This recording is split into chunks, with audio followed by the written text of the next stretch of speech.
this is turning pain points into revenue, right? That's what we're doing. And the first thing I want to do is actually introduce one of our guest speakers today. His name is Dilo Barker from Dream Big Tech. Hey, Dilo, would you be willing to introduce yourself to the crew here and a little bit about your company and what you do? Sure. Thanks, Sherman, and thanks for the Crancer group. To get to know you, we have in the last few years and even closer this past month or two working with partners. But Dream Big Tech is a company that provides solutions and revenue generations and MSP transformers for the channel distribution ecosystem. It's very dynamic, as we've seen recently. As a company, was founded with over 12 years experience from an enablement value partner that recently, and we brought along about 40 team members that we've had experience the last 12 years as well to provide solutions to assist VARs, MSPs, CSPs, and create those methods to accelerate in all of those. And as the title of the event's about turning pain points into revenue. So very tuned into that, and looking forward to this discussion. And thank you again, Sherman, for this. So the four key topics that we're getting into is one, gold and silver competency going away. What does that actually mean? Number two, solution partner designations. There's a new thing that's coming out as of the 1st, and actually something even bigger. I'm going to talk about the AMM thing. Talk about that. We're going to get into policy, governance, and security. And then the fourth topic, we have time, is really leveraging partnerships. That's what we want to figure out, is how to leverage partnerships, right? In my opinion, always want to leverage partnerships if we possibly can, right? With that. So those are really the four key topics. And let's go ahead and kind of get into, the very first one. And I'm going to bring in Andres here. Let's talk a little bit about gold and silver competency going away. So Andres, can you go ahead and kind of give a brief rundown of really what's happening and what does that really mean to partners in our ecosystem? Yeah, no, it's one of the biggest, one of the most important items that if you're a partner, you need to make sure that you're staying on top of. This program, Legacy Silver, Legacy Gold, it's an older program. It's gotten extended now multiple years. And Microsoft finally said, okay, this is it. We're not going to be extending it any longer. That date has actually already passed. So if you have, your renewal that already took place before January, I believe 21st of this year, congratulations, you have your rebates intact for the time being. Now, for the vast majority of partners out there who had renewals after January 1st of this year, you are now in a select group where we've got to figure things out. We need to make a move, and we need to strategize how we're going to go and actually attain that solution partner designation. The primary reason this matters is your incentives, your rebates, your capabilities as a partner are going to be dramatically diminished if you don't have that SPD in place. And so for a lot of you out there who maybe have that Legacy Silver, that Legacy Gold, you've been utilizing that for the last 3, 4, 5 years, if you haven't put together a strategy as to how you're going to go and obtain that solution designation, we need to do that ASAP. So we've talked to a lot of partners recently, Andres and Phil, about this. And when we look up, one of the things that we do is what we want you to do is go to your partner center and then go to membership. That's really where you're going to see. And right away, when you do membership, the overview will pop up, and that's where you're going to see specifically when your gold or silver expires. Okay, when does it expire, right? And that's really what you should be thinking of, because just like Andres was saying, and Phil, all of your incentives go away. Bye, see you later. And if you don't have this under management, and you're not working at it, it could be significant. We talked to a partner yesterday that had $160,000 in incentives that are going to go away in 2 months, and they don't have their SPD, the solution partner designation. Really big problem, right? And we told them, you got that much that many reasons as to why you want to figure that out. But silver and gold are going to be going away. So, Eric, why don't you come off of mute? You got an interesting viewpoint there. I'd love to come on camera too, unless you're in that haunted forest you mentioned earlier. Maybe you can't. But Eric, why don't you go ahead and put your question up there, and we'll respond to it.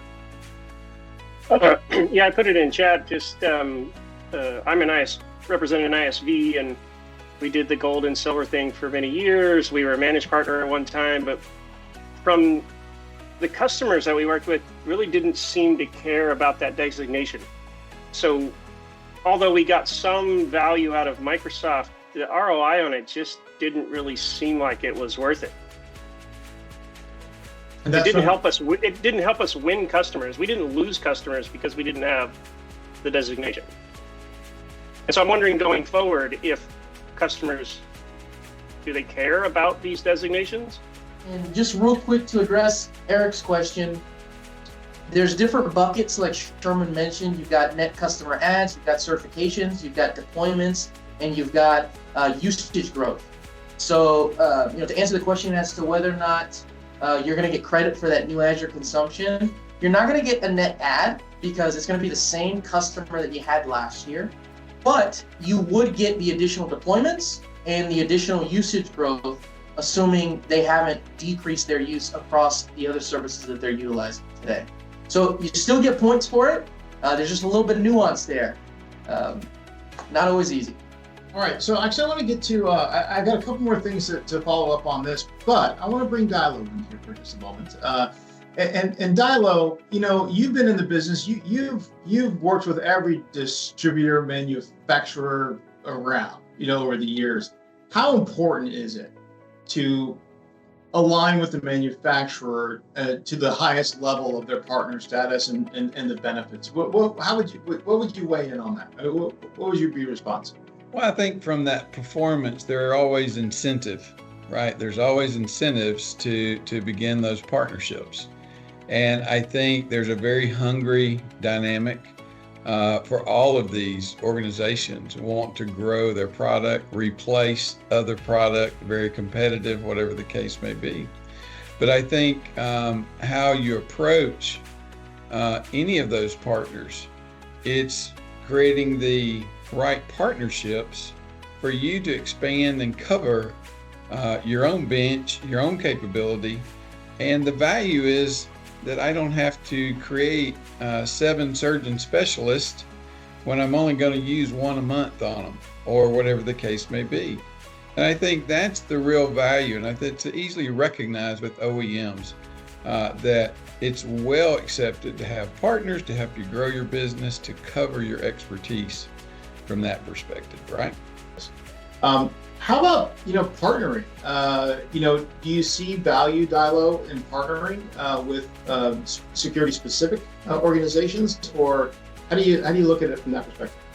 Yeah, I think a lot of organizations, fiduciary responsibilities, they've heard the value of saving money, get more production out of their employees by leveraging some AI or co-pilot solution. I think, again, when it comes to addressing those security concerns, partners need to help them realize some of those approaches that let them test it.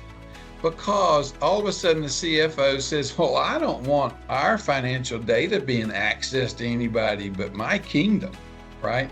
And that's a true fact. That's a concern. But that's where these policies need to be built around it when they go down the path of Copilot and other AI and LLMs, when large language methods to leverage the value. There certainly has to be a policy, there has to be a governance, and to enforce that. And a lot of partners are used to it from a network policy best practice. When it comes to sharing data, who can have access it, who can share the marketing discussions, who can share whether it's confidential, whether it's if there's intellectual property, right? Those could go at those levels. None of us all commonly go into those scenarios, But there's certainly, again, from a data privacy and protection, all comes back into play. But again, to reinforce you, I think that, Eric, I just want to resort how much I appreciate you calling that out. It's around those internal policy scenarios that come into play. And from those disciplines who are responsible, from a CIO, a CTO, a chief marketing, a CEO, et cetera. Going into the really next topic is leveraging partnerships. This is, I think, Diallo, one of your biggest attributes. You're, I think, like the Michael Jordan of partnerships, better together moving forward. You want to kind of talk a little bit about that? Yeah. Finding the right partners to grow your business? Sure. I think, and just like us speaking, and you working with our organization, the value of how we expand, I would consider, years ago, I think there was a mindset that anybody who's a competitor can't be a partner, right? But I'll just share a little story. And this is a good old country boy who will share from West Tennessee. And it's about the guy who raised corn. And every year at the fair, he always won the blue ribbon for the best produced corn, right? I'm talking corn on a cob, corn, right? Corn. And he always shared all of his neighbors who wanted to raise corn. And a knowledgeable person interview, not the media's not ignorant, said, why is it if you're competing that you would share everyone else? And he said, son, don't you understand how that pollination occurs? If I have a lot of weak neighbors' product, it'll make mine weaker, okay? So when I think about partners, right, I think about people who will help me make stronger. And maybe I am facilitating their strength, but the point is, it's going to make me stronger too. And that's why I used to refer as an EVP, an enablement value partner, right? I had a position in another organization that said I'm the EVP, and I looked down my registry and I didn't see any position called EVP. In my my tree of all my past members of the family, I saw farmer, teacher. There weren't any EVPs. So I coined that's the whole enablement value partner, and I fully believe in, whether there's 7 partners, whether it's 2, leverage that. It will accelerate your business. It'll fill the gaps. Right? You can definitely extend more coverage. What business have you turned down because you didn't have that capability? Now, go back and fill in. If I had a partner to do that, I could expand and grow my business that much more. And there's the equation to figure out what is the value of a partner.